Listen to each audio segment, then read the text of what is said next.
10월 27일 화요 모임에 또 영상으로 함께 하시는 여러분을 진심으로 환영합니다. 오늘 함께 살펴보기 원하는 말씀은요, 고린도전서 7장 17절부터 24절까지 말씀입니다. 고린도전서 7장 17절부터 24절까지 말씀인데요,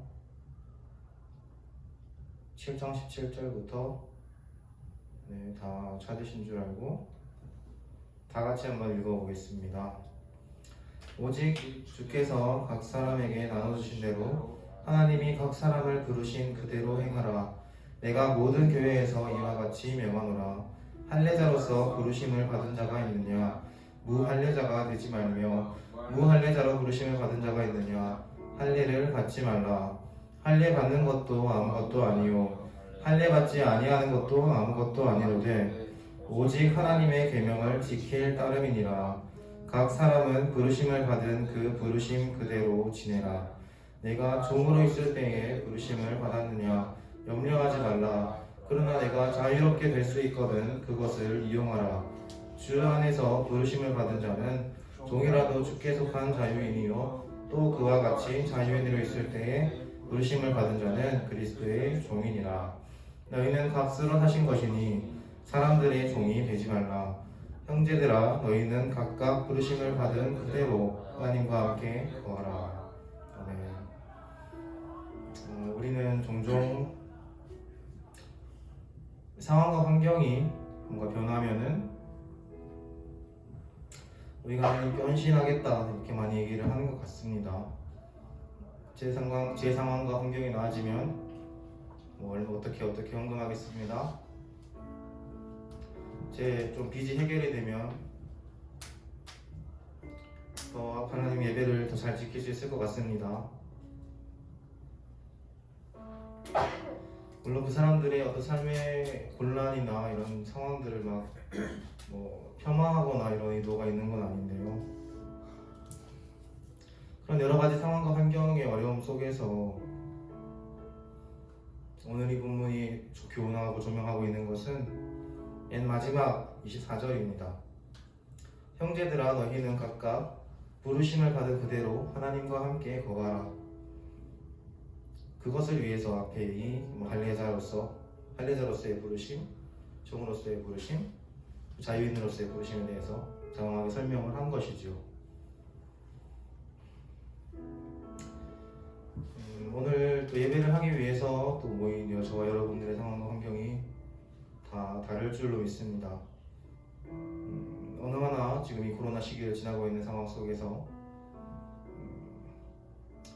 즐겁고 마냥 행복한 사람 내지는 환경 속에 있는 사람들은 그렇게 많지 않겠죠. 하지만 오늘 우리가 24절의 본면을 힘입어서 우리가 함께 하나님께 예배하면 좋겠습니다. 우리가 서 있는 그 자리 그대로, 우리가 처한 상황 그대로, 우리의 기분과 감정 그대로 하나님과 함께 거하기를 원합니다. 하나님을 바라보고 함께 예배하기를 원합니다. 그래서 이 시간 함께 기도하며 나가실 텐데요, 함께 기도하며 나가실 때 우리의 상황과 환경을 바라보지 않고 하나님과 함께 거하기를 먼저 결정하시면서 함께 기도하시며 나아갔으면 좋겠습니다. 함께 기도하겠습니다. 사랑의 주님, 그래서 우리가 하나님 아버지, 우리가 상황과 환경 가운데서 아버지 종이나 자유인이나 할례자나 무할례자나 하나님 아버지 상관없이 아버지 하나님과 함께 그 부르신 자리 그대로 아버지 하나님과 함께 거하기를 그 말을 하나님 아버지 고민을 따라서 하나님 아버지 우리가 주님 우리의 상황과 환경을 그대로 주님께 나아가기를 원합니다. 하나님 아버지 정말 속성과 가운데서 하나님을 찾기 원하고 하나님 아버지 감정이 어려운 가운데서도 하나님을 찾기 원하고 하나님 아버지 무언가 나아지지 않는 것 같아도 하나님을 찾기 원하고 하나님 아버지 내가 부르신 이 자리 그대로 하나님께 나아가서 하나님만의 구하기를 원합니다. 주님을 전선 시간 우리 가운데 임하여 주시고 주님을 인사해 주시옵소서. 주님을 우리를 만나 주시옵소서. 성령 하나님, 이 시간 우리 모든 예배의 처음과 끝을 주장하여 주시고 아버지 이것 가운데 또 한 사람 한 사람과 함께 영상으로 함께 드리는 모든 형제 자매님들의 마음속에 충만히 임하시옵소서. 함께 성령님을 간구하시면서 기도하겠습니다.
주 나의 사랑 그 말 앞에 앉아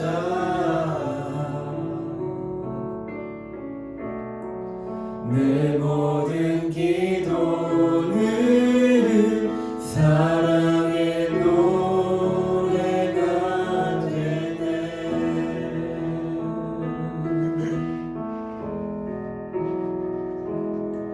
주의 옷자락 만지며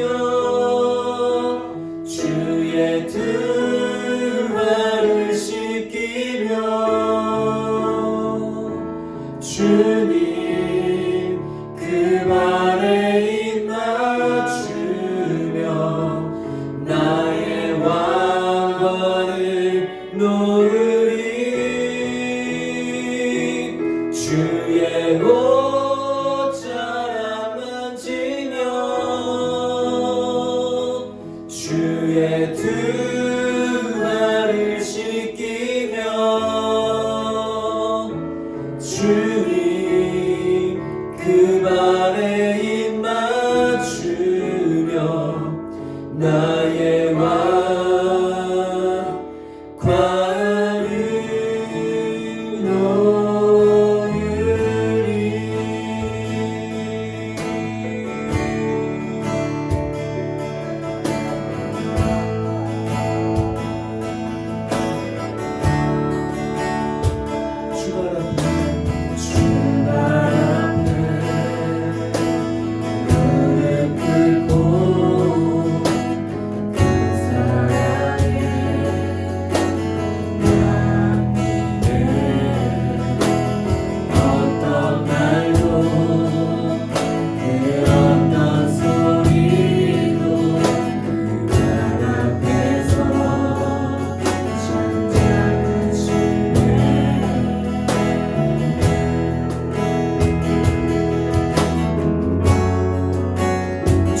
나의 사랑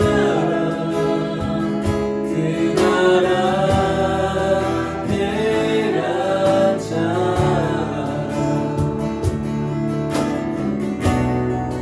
내 모든 기도는 사랑의 노래가 되네.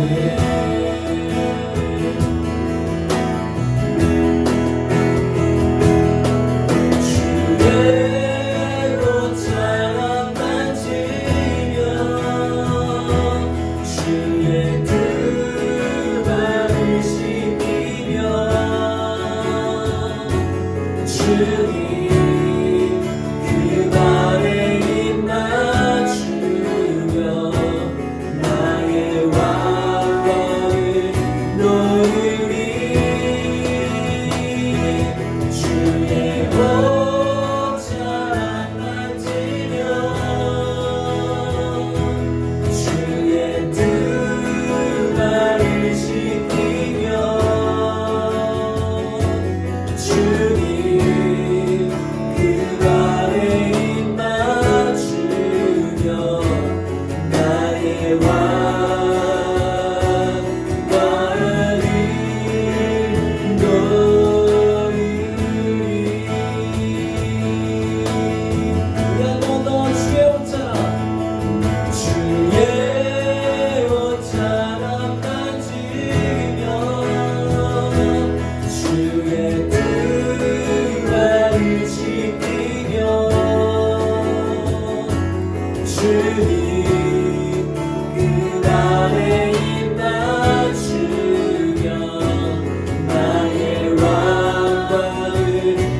그 발 앞에 앉아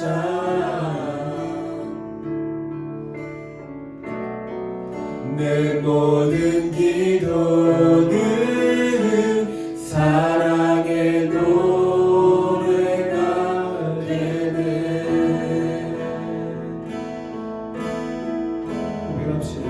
주의 옷자락 주의 옷자락 만지며 주의 두 발을 씻기며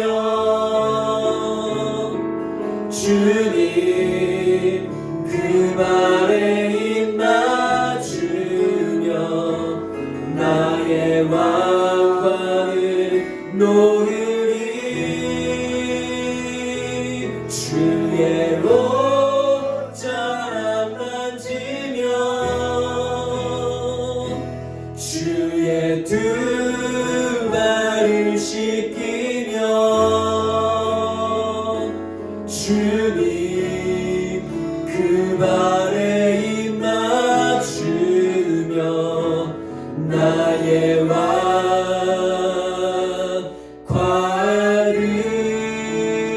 놓으리.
주님은 길과 주님은 길과 진리 생명 나는 오직 믿음으로 살리 주만이 내 삶 이 목소리로 가서 고백합시다. 주님은 길과 진리 생명 나는 오직 믿음으로 살리 주만이 내 삶이 한 번 더 주님은 길과 진리 생명 나는 오직 믿음으로 살리 주만이 내 삶이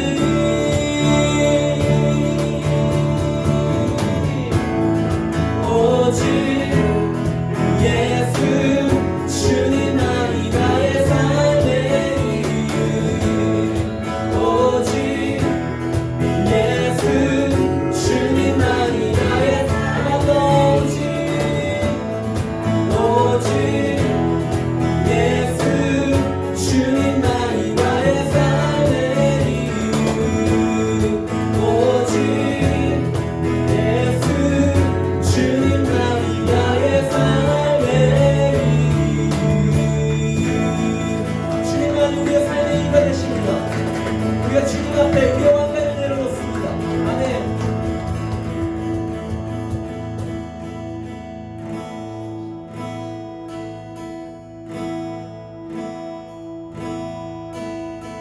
너는 젊은 나의 때에 너의 창조주를 기억하라.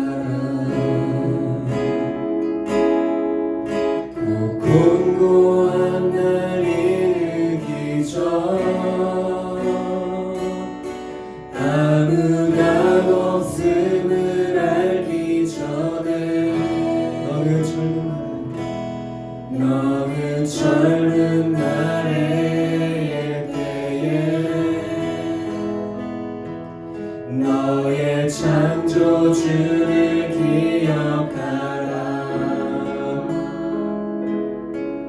곧 곤고한 날 이르기 전 아무 날 없음을 알기 전에 그날에 너희 힘을 잃고 내 눈과 귀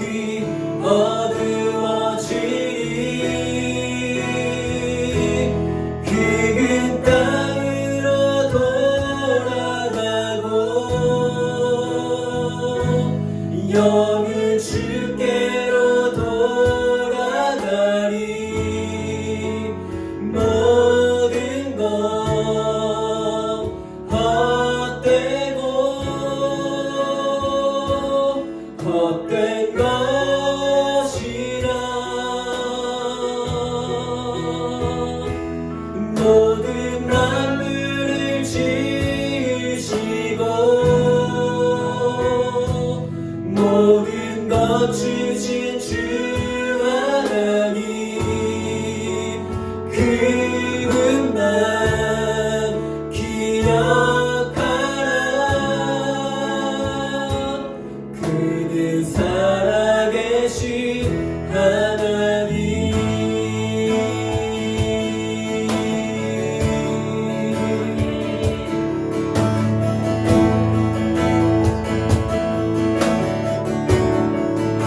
너는 젊은 날에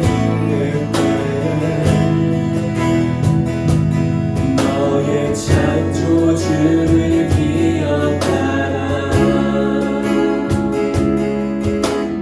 곤고한 날 이르기 전 아무 날 없음을 알기 전 너의 젊은 날의 때 너의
영은 주께로 돌아가리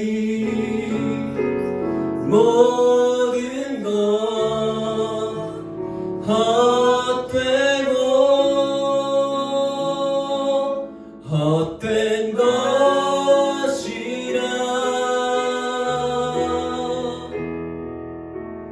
모든 만물을 지으시고 모든 것 주신 주 하나님 그분만 기억하라 그는 살아계신 하나님 흙은 땅으로 돌아가고 영은 주께로 돌아가리 모든 것 헛되고 헛된 것이라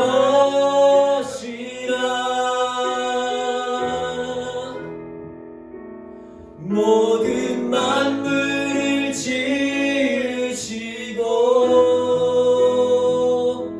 모든 것 주신 주 하나님 그분만 기억하라 그는 살아계신 하나님 그분만 기억하라 그는 살아계신 하나님 우리 한 번 더 그분만 기억하라 그는 살아계신 하나님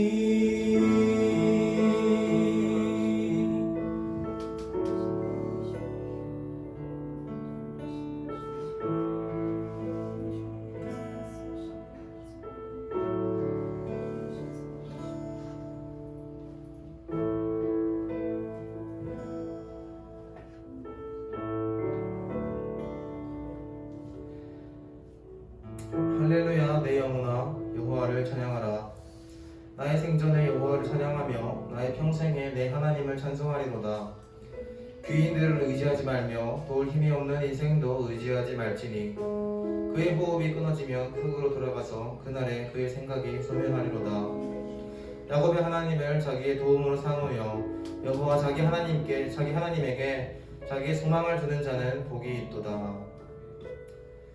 하나님 그렇습니다. 하나님 우리가 하나님 아버지 시간 다시 한번 주님을 의지하기 원합니다. 주님을 바라보기 원합니다. 하나님 도울 힘이 없는 아버지 사람들을 의지하지 않고 하나님 아버지 다시 한번 하나님께로 우리의 마음을 돌이킵니다. 하나님을 의지하며 나아갑니다. 주님께만 우리의 모든 소망이 있습니다. 하나님 아버지 또한 우리가 붙들고 있는 또 하나님께 내려놓지 못하고 있는 많은 것들 하나님 아버지 그것이 주님의 도우심을 또 경험할 수 없게 만드는 하나님 아버지 걸림돌이 될 때가 참 많습니다. 하나님 아버지 이 시간 우리의 눈을 밝혀주시고 하나님 아버지 주님의 그 도우시는 손길을 붙잡기 위하여서 하나님 아버지 우리가 붙잡고 있는 것들을 내려놓을 수 있게 해주시옵소서. 감사드리며 예수님 이름으로 기도드렸습니다. 아멘.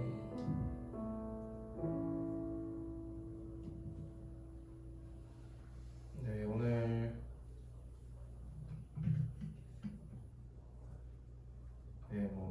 별다른 광고는 없고요. 사실 이제 BSBS가 아마 내년 1월 2일부터 있을 예정인데요. 자세한 사항은 그 종명 간사님 연락처와 아버지 우리 울산 지부 그 전화번호로 문의 주시면 저희가 친절하고 자세하게 안내해 드리겠습니다. BSBS 많은 여러분의 기대와 성원, 네, 관심과 사랑 부탁드립니다. 네, 감사드리고요. 네, 말씀 전해주실 간사님을 소개하겠습니다. 말씀 전해주실 간사님 우리 역시나 우리 지부장님이신 운동명 간사님이신데요. 네, 저희가 시간이 많지 않은 관계로 뜨거운 사랑과 환영의 박수로 네, 축복을 대신하도록 하겠습니다. 와. 네, 우리 함께 말씀 보도록 하겠습니다.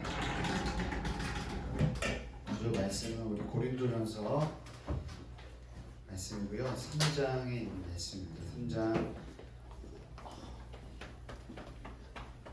5절로 7절까지의 말씀입니다.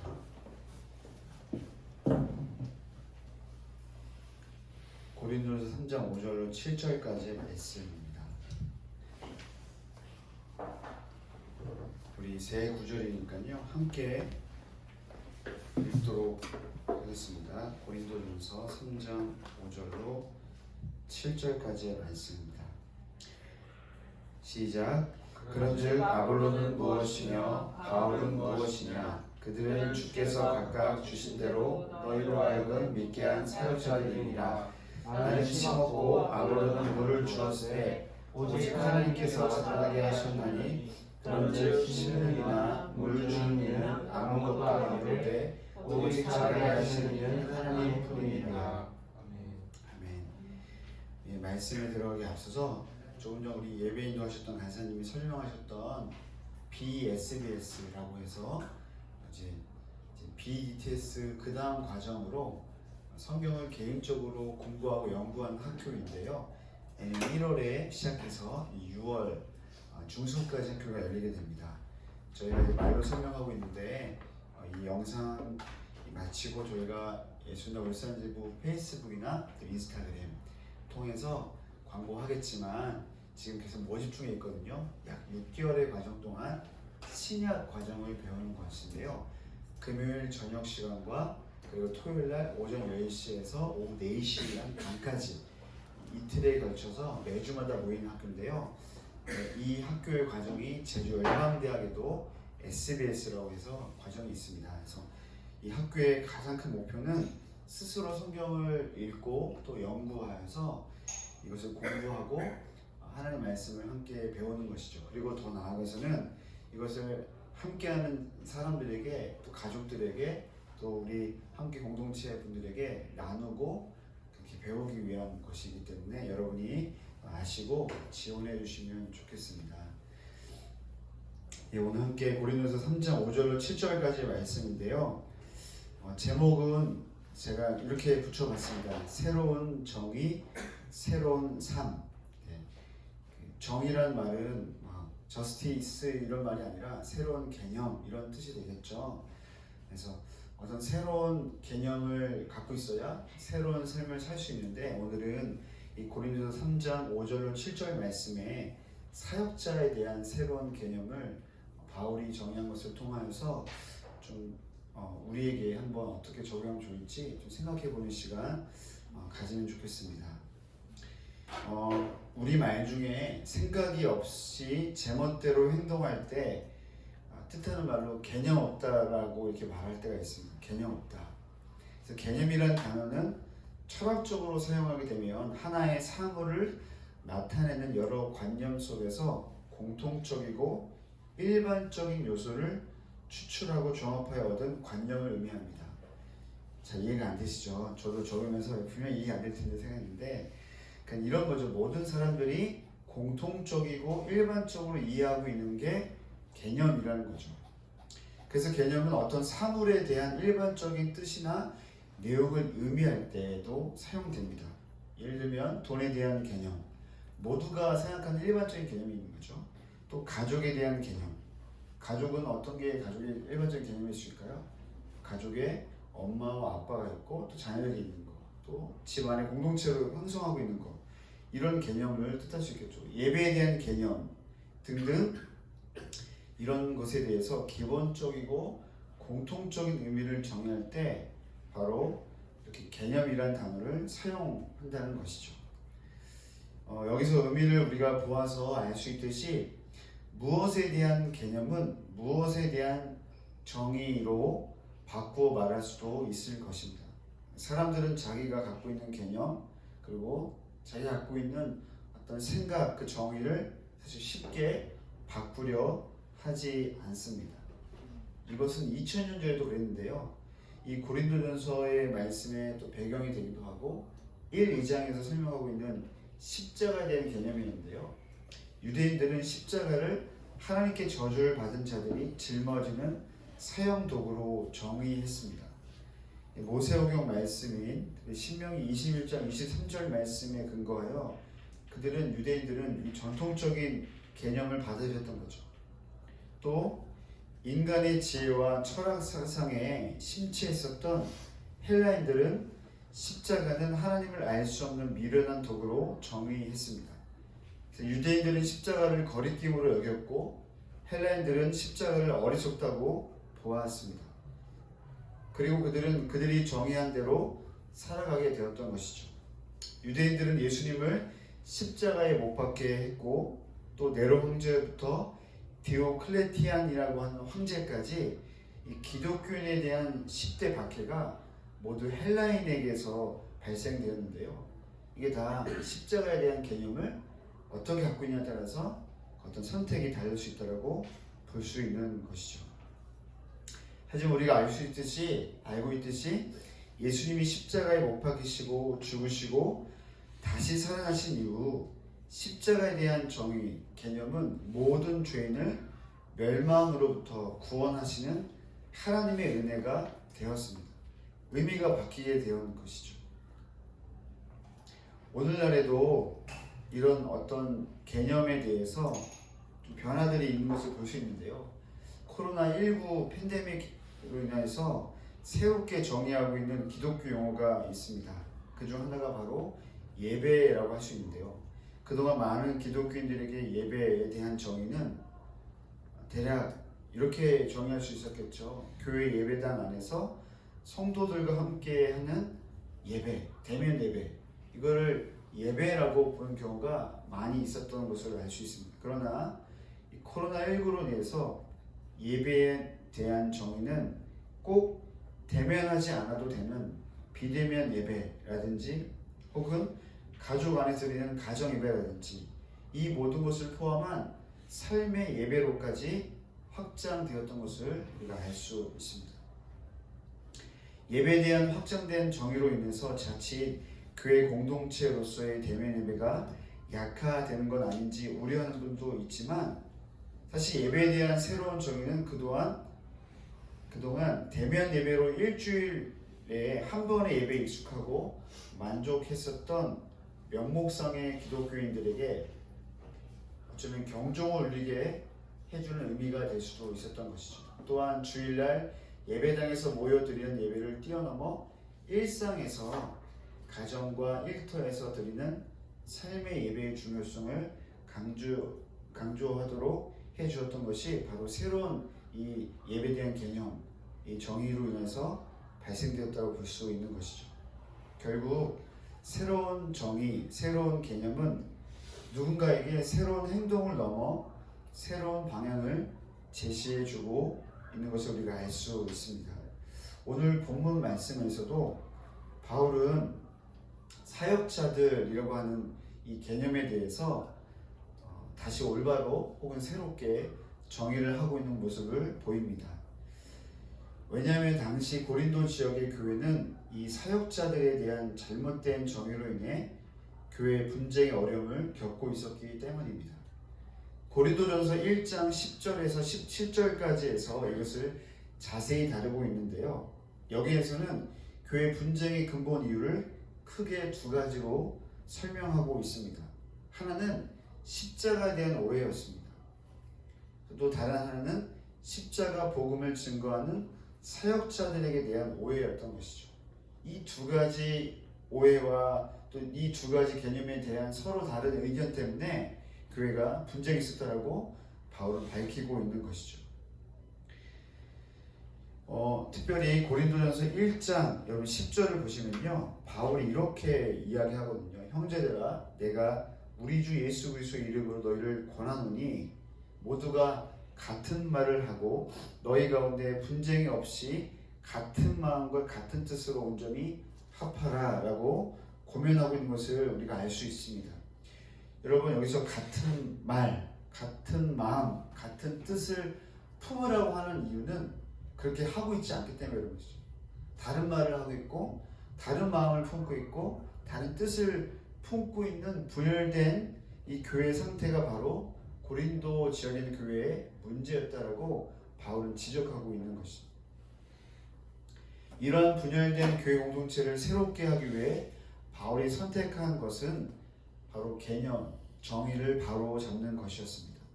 그래서 바울은 고린도전서 1, 2장에서는 십자가에 대해서 올바로 정의합니다. 그리고 오늘 본문인 3장에서는 사역자들에 대해 정의하고 있는 것입니다. 잘못된 개념을 올바로 정의함으로써 고린도 성도들이 똑바로 올바로 살기를 바랬던 것이죠. 오늘 저는 십자가에 대한 정의 이 부분보다 3장에서 이야기하고 있는 이 사역자들에 대한 정의를 살펴보면서 오늘날 우리가 대하고 있는 또 우리가 스스로 또 우리 주변에 있는 사람들을 대할 때 이 사역자에 대한 개념을 어떻게 생각해야 되는지 생각해 보고자 합니다. 또한 근본적으로 우리의 삶에서 새롭게 개념이 다시 성립되어져야 될, 다시 정의 내릴 필요가 있는 영역은 없는지 오늘 이 부분을 통하여서 또한 생각해 보는 시간을 가지면 좋겠습니다. 사역자들에 대한 정의를 내리기 전 먼저 바울은 고린도 교회가 겪고 있는 문제를 지적합니다. 우리가 읽지 않았지만 4절 말씀을 보면요, 4절에서 바울이 이렇게 이야기하죠.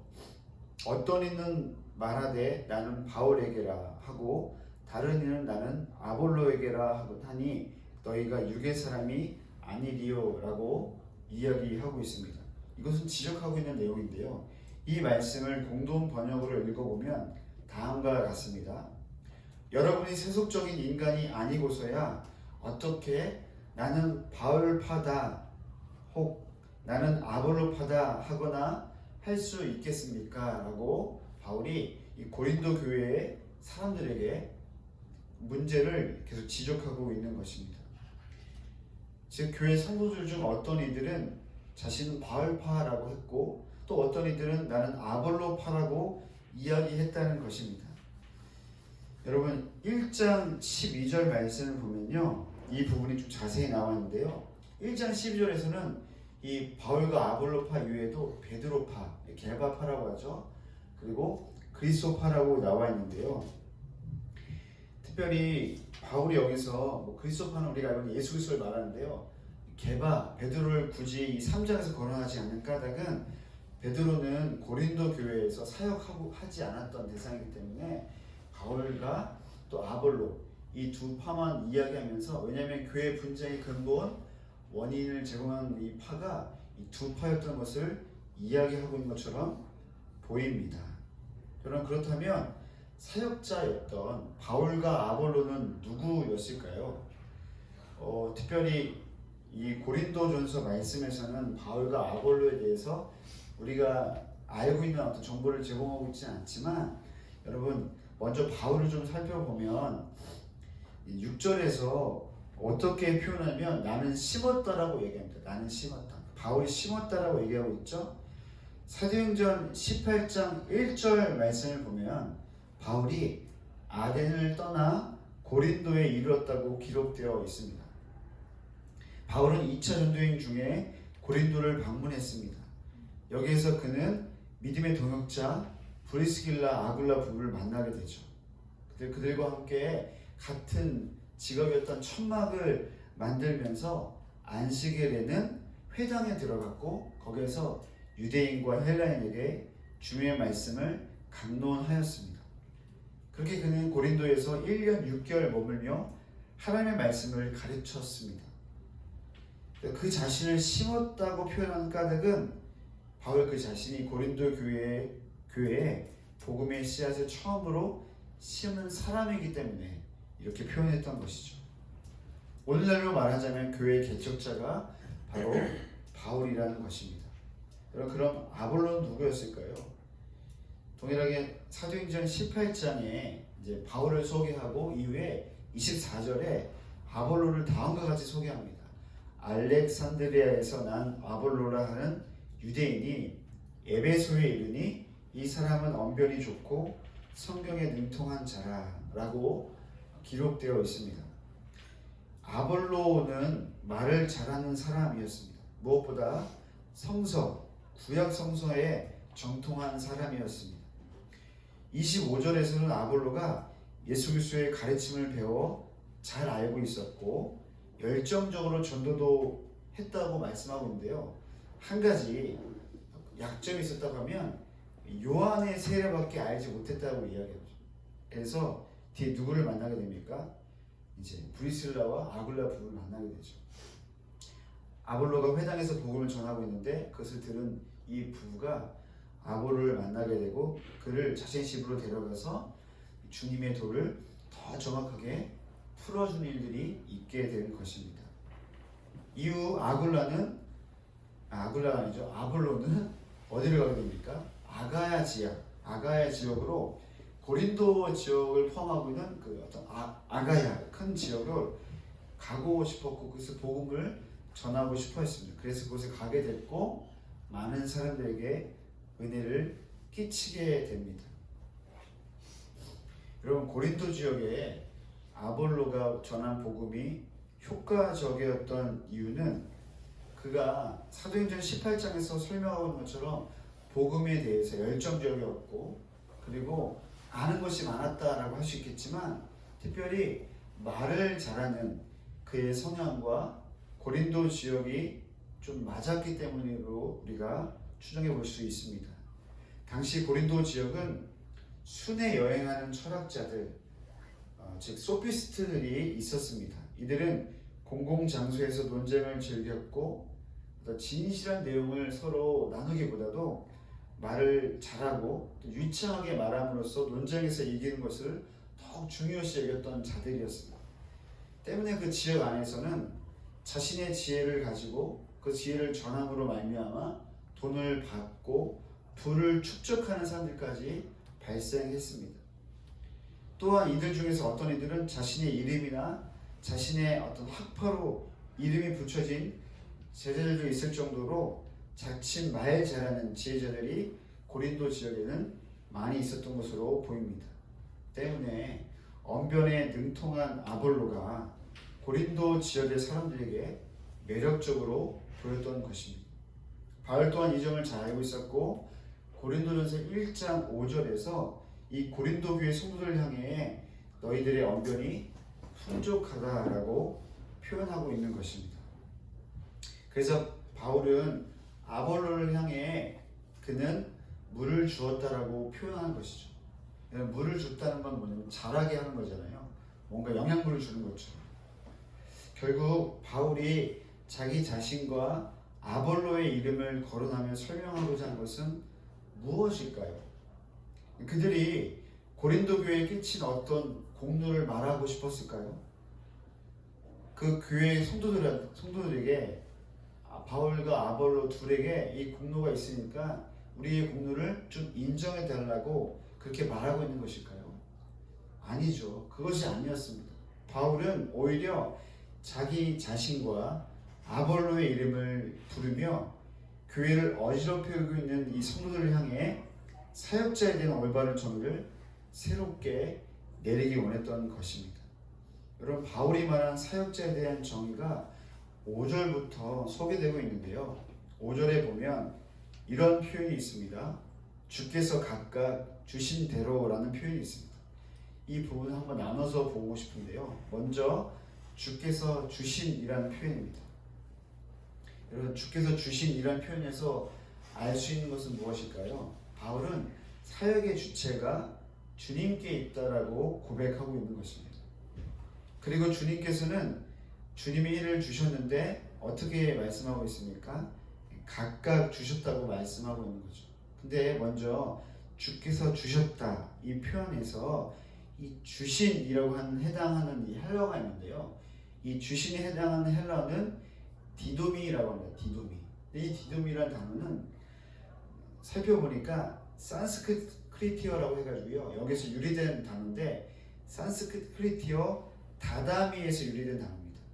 이 다다미란 산스크리티어는 어떤 뜻을 갖고 있냐면 선물이라는 의미를 갖고 있다고 합니다. 선물. 그러면 여러분 주께서 주신이라는 의미를 이 원어의 의미를 좀 취해서 다시 한번 설명해 보면 주께서 주셨다는 표현은 주께서 선물로 선사하셨다는 의미가 될 수 있습니다. 이는 하나님이 사역을 주실 때 부담을 주시거나 혹은 괴로움을 주신 것이 아니라는 것이죠. 사역을 주신 까닭이 주님의 기쁨과 영광 가운데 참여하도록 하기 위해 하나님의 사람들에게 선사하신 하나님의 선물이 바로 사역이라고 이야기하고 있는 것입니다.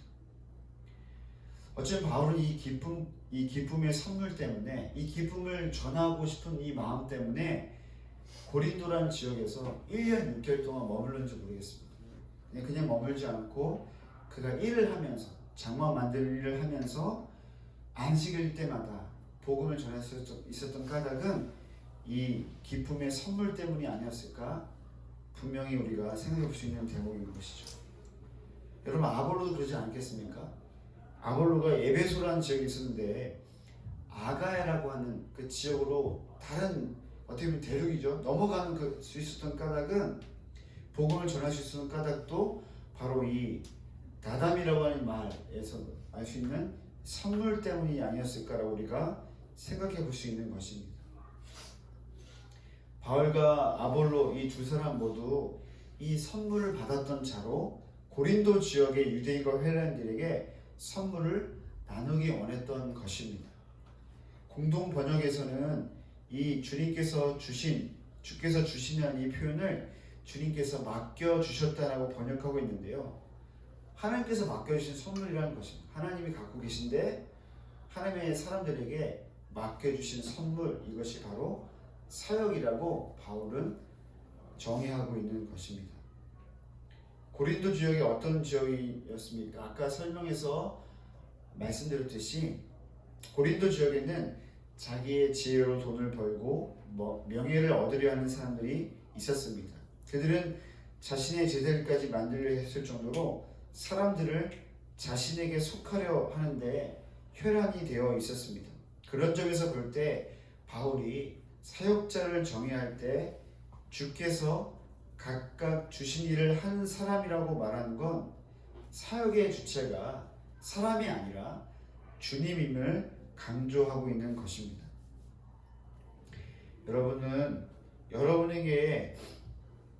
여러분은 하나님께서 여러분에게 주신 선물로 맡겨주신 일이 있으십니까? 그 맡겨진 선물을 나누기 위해 여러분은 어떤 일을 하고 계십니까?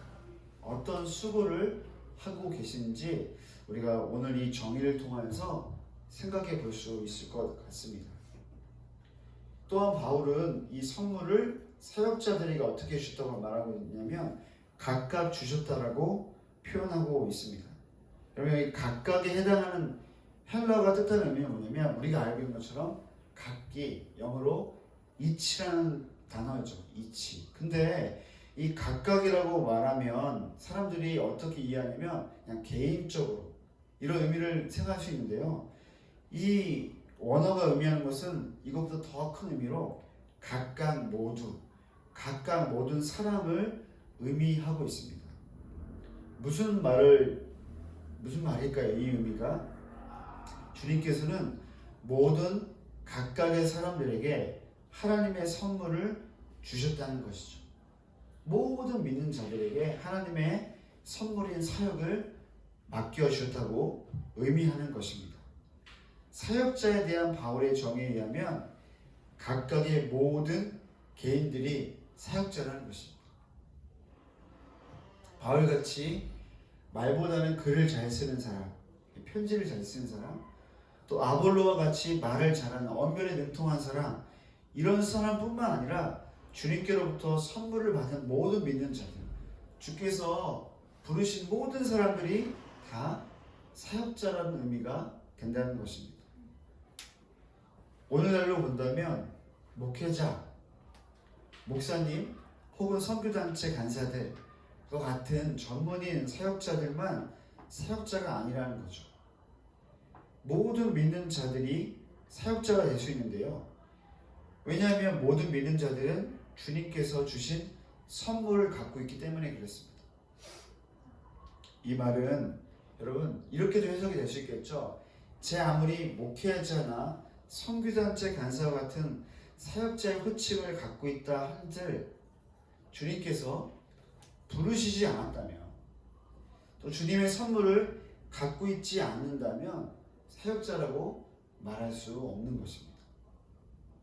반대로 여러분 평신도라 할지라도 그 사람이 어떤 집사님 혹은 교회 청년일을 할지라도 그에게 주님께서 맡겨주신 선물이 있다면 그는 누구겠습니까? 사역자라는 것이죠. 여러분은 주님께서 주신 선물을 갖고 있는 분들이십니까? 여러분에게는 주님께서 맡겨주신 그 선물을 갖고 계십니까? 그러면 사역자라는 거죠. 그러면 우리 모두가 사역자가 될 수 있다고 오늘 말씀에서 우리에게 이야기하고 있는 것입니다. 여러분 각각 주신이라는 표현 뒤에 그냥 놓칠 수 있는 표현이지만 대로라는 표현이 있습니다. 대로. 근데 여기서 대로라는 표현은 뭐뭐만큼이라는 의미를 갖고 있습니다. 뭐뭐만큼. 이게 무슨 의미일까요? 각각 하나님이 선물을 주셨는데 그 사람마다 그 선물에 해당되는 만큼 주셨다고 이야기하는 것이죠. 그 사람에게 나눌 수 있는 그 선물을 제한해서 주셨다라고 성경은 우리에게 이야기하고 있는 것입니다. 그래서 바울이 아볼로를 볼 때, 또 아볼로는 바울을 볼 때 각각의 주신 그 맡겨진 일이 있다라고 그들은 알고 있는 것이었죠. 여러분 그리고 이제 5절에 보면 또 다른 사역자에 대한 어떤 표현이 있는데요. 이렇게 표현하고 있습니다. 너희로 하여금 믿게 한 이라는 표현이 있습니다. 바울과 아볼로가 한 어떤 사역에 대한 행위를 뭐라고 표현하고 있냐면 너희로 하여금 믿게 했다라고 말하고 있습니다. 이 부분 또한 공동 번역에서는 이렇게 번역하고 있는데요. 여러분을 믿음으로 인도한 일꾼이라고 번역하고 있습니다. 바울은 사역자란 믿음으로 인도하는 일꾼으로 보았던 것입니다. 그들의 사명은 믿지 않는 자들로 하여금 믿음에 들어오도록 하는 일꾼이었다고 본 것이죠. 바울은 편지로 고린도 교회 성도들을 믿음에 들어오도록 했고 아볼로는 직접 말로 그 일을 감당했다라고 이야기하고 있습니다. 그래서 여러분 5절에 보면 끝에 사역자들이라고 하는 이 단어가 있지 않습니까? 이 단어가 의미하는 바는 하인, 봉사자라는 의미를 갖고 있습니다. 앞에서 말했던 주께서 각각 주신 대로 그리고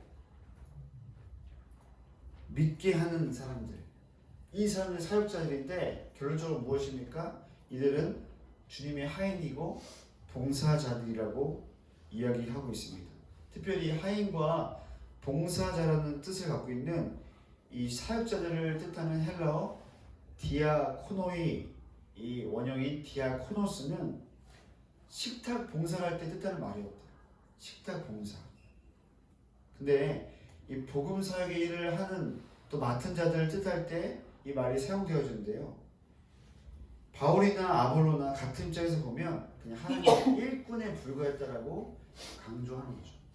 하나님의 복음의 식탁에 참여한 자로서 그 일을 거두는 사람들, 하인이라고 이야기하는 것이죠. 결국 사도 바울이 사역자에 대해서 새롭게 정의한 것은 무엇일까요? 바울과 아볼로 둘 다 그냥 사람에 불과하다는 거죠. 하인에 불과하다. 그래서 6절에서 정말 그가 강조하고 있는 것은 무엇이냐면 너희 믿음을 자라나게 하시는 분은 하나님이시다라고 이야기하고 싶었던 것입니다. 왜냐하면 그것을 7절에서도 한 번 더 강조하고 있지 않습니까? 7절에서 오직 자라게 하시는 이는 여기서 오직이라는 표현은 only가 아니라 그러나라는 표현이죠. 앞에 거를 부정하는 겁니다. 나는 신고 또 아볼로는 물을 주지만 아무것도 아니다. 그러나 오직 자라게 하신 분은 하나님이시다라고 강조하고 있는 것이죠. 바울은 이것을 설명하면서 교회의 분쟁의 원인이 되었던 이 바울파와 아볼로파라고 저칭 말하는 그들에게 핵심적인 이야기를 하고 있는 것입니다. 새롭게 정의를 하라고 얘기한 것이죠. 너희가 추종하려고 하는, 너희가 세례받아서 자랑하고 있는 이 바울, 나와 아볼로, 그 사람들은 다 하나님의 일꾼, 하나님의 선물을 맡은 자로서 그저 하인일 뿐이다라고 이야기하고 있는 것입니다. 저는 오늘 이 말씀을 준비하면서 저에게도 한번 질문해 보게 된 것 같아요. 나는 어떤 자일까?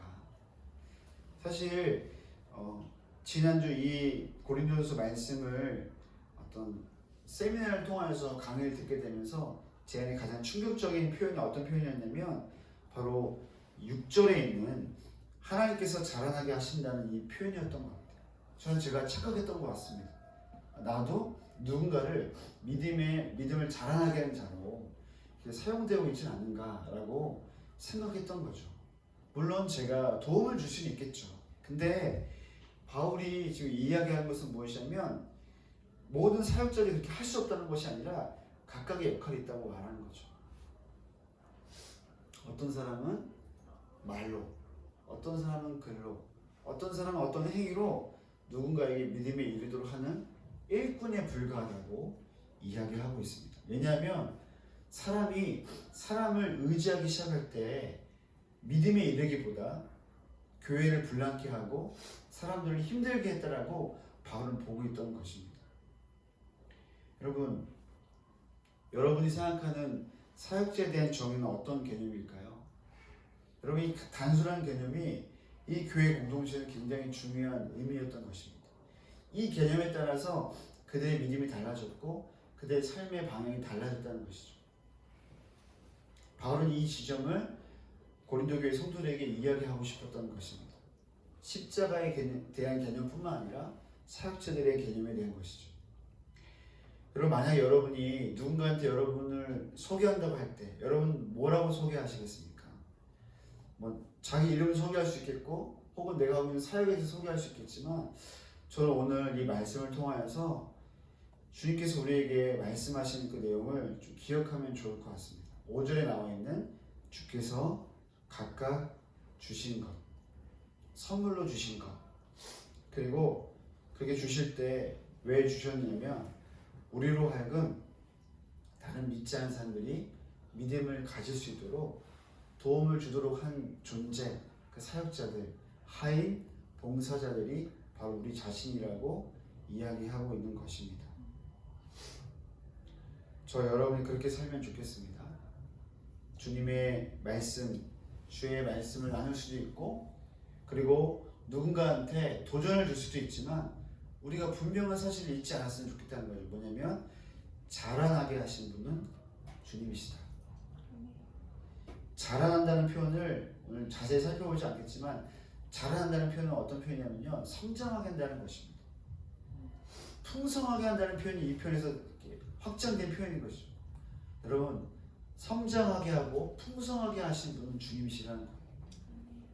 우리가 이 단순한 사실을 잊지 않을 때 오늘 고린도 교회 성도들이 실수를 범했던 것처럼 그들의 믿음의 방향이 잘못되어져서 믿음을 갖고 있는 이유가 믿지 않는 사람들을 향하여서 믿음을 가지도록 해야 되는데 그렇지 하지 않고 오히려 그들이 갖고 있는 믿음의 그 내용을 가지고 서로를 공격하고 교회를 어지럽히게 하고 그리고 결국 여러 파벌을 만들어서 다른 사람들로 하여금 믿음에 들어오지 못하도록 했던 그 모습을 보면서 우리의 모습을 돌아보면 좋겠습니다. 다시 한번 우리가 고린도서 3장 5절로 7절까지의 말씀을 한번 읽어보고 말씀을 정리하면 좋겠습니다. 한번 읽어볼까요? 고린도서 3장 5절로 7절까지의 말씀입니다. 시작. 아볼로는 무엇이냐 바울은 무엇이냐 그들은 주께서 각각 주신 대로 너희로 하여금 믿게 한 사역자들이니라. 나는 심었고 아브로는 물을 주었을 때 오직 하나님께서 자라나게 하셨노니 그런즉 식량이나 물 주는 일은 아무것도 아니오되 오직 자라나게 하시는 이는 하나님이시라. 우리가 가끔 주님의 이름을 전하고 주의 말씀을 전한다 하면서 우리의 이름을 앞서 내세우거나 우리의 필요를 내세울 때도 있는 것을 보게 됩니다. 저도 그런 경우를 많이 보는데요. 그럴 때마다 그런 저를 볼 때마다 괴롭기도 하고 또 그렇게 말씀을 전하는 어떤 사역자를 볼 때마다 굉장히 너무 힘이 듭니다. 왜냐하면 여러분 주님이 우리에게 사역을 주셨다고 한 이유는 오늘 바울의 말씀에 의하면 선물이라는 개념인 거죠. 그 선물을 좀 더 많은 사람들한테 나눠주도록 하기 위해서 우리에게 선사하셨다고 말씀하고 있습니다. 여러분 선사했다는 게 뭡니까? 우리에게 이렇게 마치 귀한 것을 선물로 주신 것 같은 거예요. 근데 우리 이 선물을 우리의 만약에 이름을 드러높인다든지 우리의 필요를 위해 사용하고 있다고 하면 우리는 사역자에 대한 개념을 잘못 갖고 있는 거죠. 하나님에 대한 일을 잘못 생각하고 있는 것입니다. 사랑하는 여러분, 다시 한번 저와 여러분의 삶 가운데 그렇게 우리 삶을 좀 돌아보면 좋겠습니다.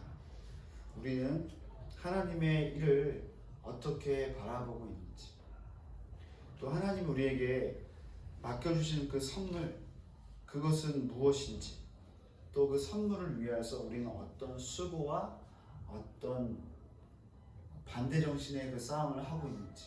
왜냐하면 세상 그렇게 하고 있지 않거든요. 고린도 지역에서 그렇게 했고 오늘날도 마찬가지지 않겠습니까? 하나님의 일을 하면 어떤 보상을 요구할 수 있겠고 또 하나님의 어떤 일을 한다고 했을 때 어떤 조건을 내걸 수도 있겠지만 오늘 말씀에서는 그것을 이야기하고 있지 않은 것 같습니다. 주님의 일은 그저 주님의 일을 맡은 자들에게 봉사하는 하인과 같은 일로 우리에게 맡겨주시는 것이라고 이야기하고 있는 것입니다. 때문에 여러분 오늘 여러분에게 주신 하나님의 일이 무엇인지 그 내용보다 더 중요한 것은 무엇이냐면 여러분이 그것을 어떻게 하고 있는가가 중요하다는 것입니다. 그것을 어떻게 하고 있는가. 여러분이 사역에 대한 개념을 어떻게 정의하는가에 따라서 여러분의 인생의 방향이 달라지는 것이죠. 여러분이 만나고 있는 사람이 달라지는 것입니다. 만약에 여러분이 사역에 대한 개념을 어떤 양과 질로 본다고 하면 서로 비교해서 마치 이 고린도 교회 성도들이 바울파, 아볼로파가 되어서 서로 논쟁하고 있다고 하면 우리도 그런 실수를 범할 수 있는 것입니다. 더 많은 곳에서 무엇인가 하는 것이 사역이고 적은 곳에서 정말 아무런 가치가 없는 사람들에게 하는 것은 사역이 아니라고 잘못 이해할 수 있는 것입니다. 여러분 기억하십시오. 자라나게 하신 분 주님이시라는 것입니다. 풍성하게 하신 분도 주님이시라는 것입니다. 맡겨주신 것이 사역이고 우리에게 선물로 주신 것이 사역이라는 것입니다. 함께 기도하실까요?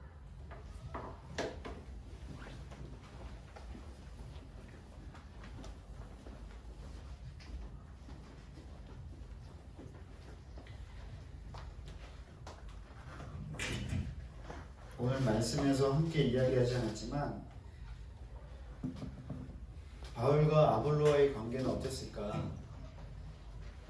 싸운 적이 없었죠. 그들은 계속 주께서 주신 일들을 감당했습니다. 그들은 지역을 옮겨가며 복음을 전했고요. 그들은 더 많은 사람들에게 이 주님의 선물인 이 복음을 전하기 위해서 수고를 아끼지 않았습니다. 고린도 교회 성도들이 시간이 남아서 이런 얘기를 했겠습니까? 그들에게 이 이슈는 중요했던 것 같습니다. 그들에게 이 이슈는 이 사역자들에 대한 어느 파에 속했는가 이 이슈는 너무나 중요한 부분인지 몰랐겠습니다. 여러분 이걸 오늘날 우리에게 한번 적용해보면 어떻게 될까요? 제가 이런 생각 해봤어요. 너는 어디에서 공부했어? 넌 어떤 말씀이 좋아? 넌 누가 어떤 설교자의 말씀 중에서 은혜 받았어? 뭐 아주 사소한 예일 수 있겠지만 여러분 우리가 교회에서 자주 하는 이야기가 무엇일까요?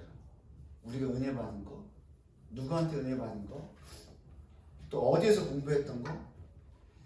여러분 오늘 말씀에 비춰보면 그건 중요한 게 아니라는 거예요. 그거는 정말 너무나 중요하지 않아요. 오히려 만약에 그것 때문에 여러분 교회 공동체가 함께하고 있는 사람들이 서로 나뉘어져 있다면 그 말을 하시면 안 되는 겁니다.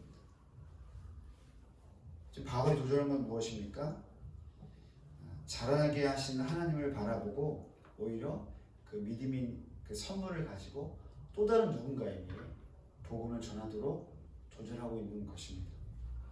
우리가 많은 시간을 우리가 어디에 속해 있는지, 무엇을 갖고 있는지 이것을 가지고 같이 논쟁하거나 서로 이야기할 때가 많은 것 같습니다. 세상으로 보면 자기 개발이 될 수 있겠죠. 오늘날 우리에게 이 기독교인들에게 뭐가 될 수 있겠습니까? 잘못된 성경 공부, 나를 위한 성경 공부, 나의 지식을 채우고 나의 만족을 채우고, 그래서 내가 좀 더 드러나고 싶은 거죠. 나한테 누가 좀 가르침을 받았으면 좋겠고, 내가 저라는 모든 것에 사람들이 반응하면 좋겠고, 이런 것이 되지 않겠습니까? 근데 여러분 그것은 사역자의 모습이 아니라고 이야기하고 있습니다. 하인이고 봉사자라고 이야기하고 있습니다. 함께 기도하면 좋겠습니다. 여러분은 어떤 사역자입니까? 모든 사람을 주님께서 모든 사람에게 선물을 주셨다고 말씀하면 모든 사람이 사역자가 될 수 있겠죠. 그럼 우리 모두가 사역자인데요. 여러분에게 여러분 손에 쥐어진 것은 어떤 선물입니까? 자랑하고 있는 선물입니까? 아니면 주님을 드러내고 있는 선물입니까? 다른 사람을 믿음에 이르도록 하는 도와주는 선물을 갖고 전하고 계십니까? 아니면 여러분의 의, 여러분의 이름을 높이고 있는 선물을 전하고 있습니까? 우리가 이 말씀을 통하여서 우리의 삶을 돌아보면 좋겠습니다. 혹 여러분의 삶 가운데 말로는 사역자라고 말하고서는 주님의 기쁨을 누리지도 않고 참여하지도 않은 채 그냥 기능적으로 형식적으로 누군가한테 게으르게 혹은 마음을 다해 그 선물을 나누고 있지 않다고 하면 좀 그것을 돌이키면 좋겠습니다. 또한 여러분이 사역자인데 각각의 역할이 있는 것을 인정하지 않아서 내가 갖고 있는 역할에 만족하지 않고 감사해야 하지 않고 옆에 있는 누군가의 역할을 경쟁하듯이 혹은 좀 욕심을 내며, 그래서 내가 하나님의 말씀을 배우는 그 까닭도 정말 선물을 나눠주기 위함이 아니라 나를 드러내기 위한 모습이 있었다고 하면 그 부분도 회개하면 돌이키면 좋겠습니다. 우리가 먼저 돌이키는 기도, 회개하는 기도 주 앞에 좀 하면 좋겠습니다. 함께 기도하시겠습니다. 주님, 우리의 삶 가운데 주의 말씀을 돌아보며 하나님 아버지 반응하기 원합니다. 주의 모습 속에서 주의 말씀을 전하고 사역자를 불러신 주의 부르심 가운데 살아가면서 하나님 주의 이름을 나누기보다 이 선물을 통하여서 나의 유익을 위해 누렸던 것들 혹은 나의 무엇인가를 채우기 위해서 하나님 경쟁하며 다른 사람들의 있는 역할을 하나님 인정하지 않고 존중하지 않고 부러워했던 것이 있었던 거면 그 모습을 돌이키기를 원합니다. 주님 아버지, 주의 마음을 갖기를 원합니다. 주님, 우리 한 번 더 기도하실 때 오늘 오전에 있는 말씀처럼 주님, 우리가 주님의 하인 되기를 원합니다. 주님, 우리가 주님께서 주신 그 선물을 함께 이 식탁에서 나누는 봉사자로서 살기를 원합니다. 주님, 그래서 오직 자라게 하시는 분이 하나님이신 것을 드러내는 주님의 도구, 주님의 종이 되기를 원합니다. 우리 좀 고백하시면서 함께 기도하시겠습니다. 기도하겠습니다. 주님, 말씀 좀 하시옵소서.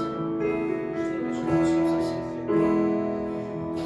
네, 주님, 주옵소서.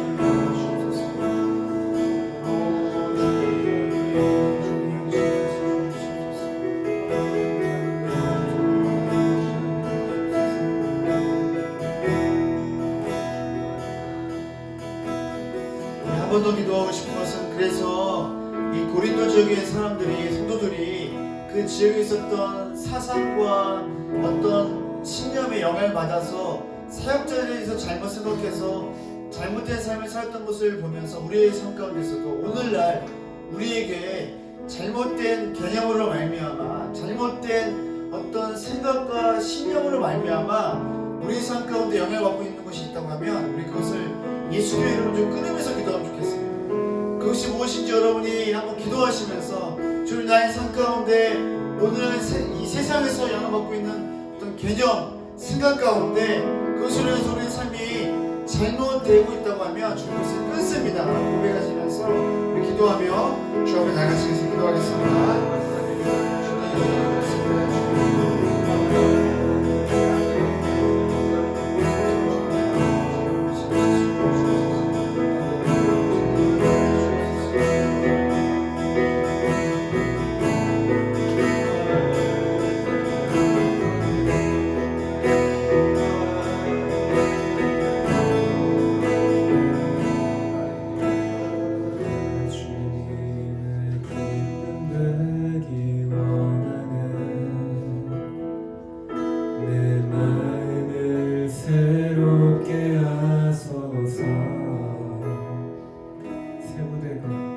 세부대가 되게 하여 주사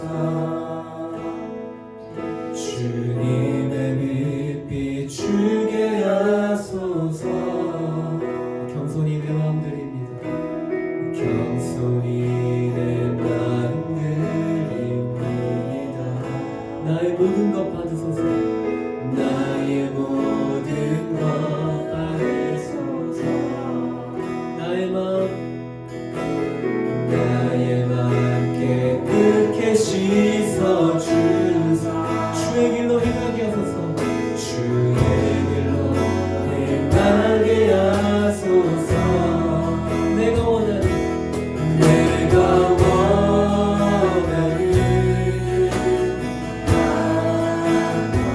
주님의 길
네, 이 시간은 함께 또 중보기도 하기 원하는데요.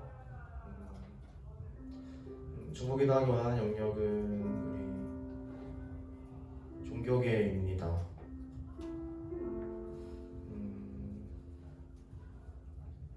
오늘 또 말씀하셨던 것처럼 또 사역자들에 대한 또 많은 오해들이 있는 것 같습니다. 때로는 사역자 본인이 그리고 또 여러 성도들이 사역자들을 향한 많은 오해와 그로 인한 잘못된 기대와 또 잘못된 열매들을 또 많이 맺고 있는 모습들을 많이 보고 있는 것 같습니다. 그래야 해서 기도하기 원하는 것은 우리 교회 성도님들과 또 사역자들 가운데 있는 오해들,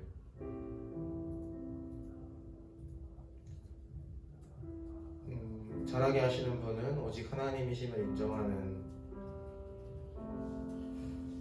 그 마음들이 아버지 우리 안에서 회복될 수 있도록 우리가 잘못 이해하고 있는 것들이 있다면 그것들이 깨어질 수 있도록 위해서 함께 기도하시면 좋겠습니다.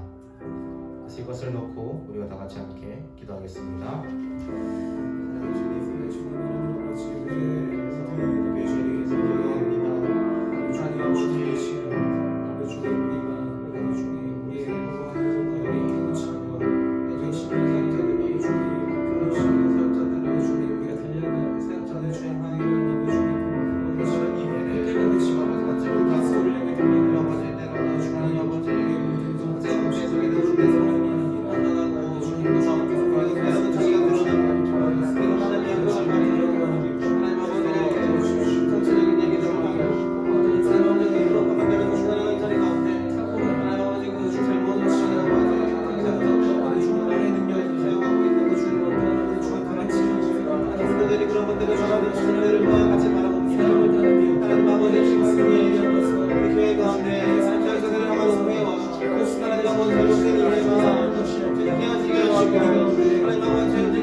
하나님 아버지, 이 땅의 교회와 뜻사역자들과 성도님들을 축복합니다. 하나님 아버지께서 이 땅 가운데 선물로 주신 이 사역을 하나님 아버지 우리가 마음으로 받아서 아버지 또 기쁨으로 아버지 이 땅 가운데서 사역하기를 원하며 또한 그 사역은 사역자들뿐만 아니라 그 선물로 받은 사역을 선물로 받은 모든 성도들에게 해당되는 것임을 하나님 아버지 시간 우리가 다시 한번 마음 가운데 일깨우기를 원하고 하나님 아버지 나 그 자리 위에 사역자의 자리에 섬기고 있는 모든 사역자 위에 하나님 아버지 겸손의 영을 부어주시고 오직 자라나게 하시는 분이 하나님이심을 인정하며 주님 앞에 겸손히 무릎 꿇을 수 있는 사역자 되게 하여 주옵소서. 하나님을 경외하는 사역자들 되게 하여 주시옵소서. 또한 하나님 따라가는 모든 성도님들 위에도 하나님 단순히 따라가는 것이 아니라 본인들에게도 하나님 주어진 사역이 있음을 하나님께서 선물로 주신 사역이 있음을 하나님 아버지 깨닫게 하시고 그 부르신 삶의 자리에서의 사역을 하나님 아버지 잘 감당할 수 있는 아버지 또 삶으로서의 사역자로 주님 잘 세워져 가게 하여 주시옵소서. 예수님 이름으로 기도드렸습니다. 아멘.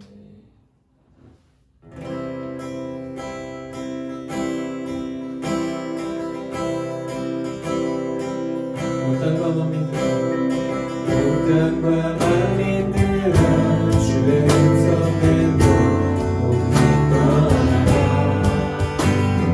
산들과 나무들도 즐겁게 춤추며 섬겨주며 하늘아 기뻐라. 땅들아 기뻐라. 주인 구하라.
다음 주에 또 영상으로 찾아뵙도록 하겠습니다. 사랑하고 축복합니다.